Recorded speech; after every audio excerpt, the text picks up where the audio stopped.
வணக்கம்ங்க.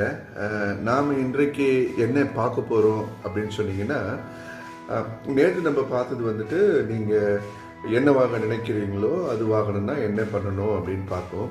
இப்போ நிறைய பேர் என்ன சொல்கிறாங்க, நான் வந்து நேர்மறையான சிந்தனை இருந்தாலும் என்னை சுற்றி எல்லாம் வந்து எதிர்மறையாக இருக்காங்க, நான் என்ன பண்ணுறது அப்படின்னு கேட்குறாங்க. சரி, நேர்மறையாக இருக்கிறது உங்களுடைய ப்ராக்டிஸாக இருக்கக்கூடாதுங்க, உங்களுடைய இயல்பாக இருக்கணும்.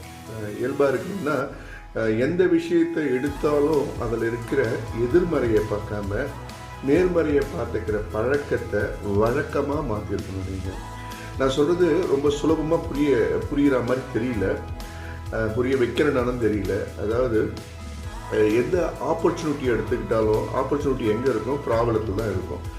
யாராலையும் சரி பண்ண முடியாத ஒரு ப்ராப்ளத்தை நீங்கள் சரி பண்ணிங்கன்னா அது உங்களுக்கு வெற்றி, அதுதான் உங்களுக்கு ஆப்பர்ச்சுனிட்டி.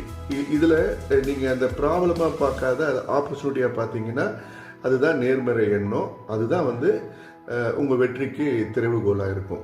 இது மாதிரி தான் எல்லா விஷயத்துலேயும் நீங்கள் வந்துட்டு அது ஒர்க்காக இருக்கலாம், பர்சனல் லைஃபாக இருக்கலாம், இல்லை அஃபிஷியல் லைஃபாக இருக்கலாம்.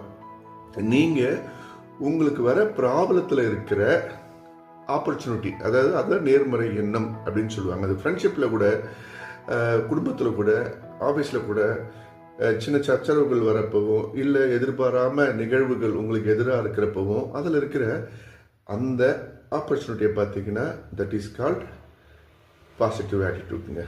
வாழ்கோல்.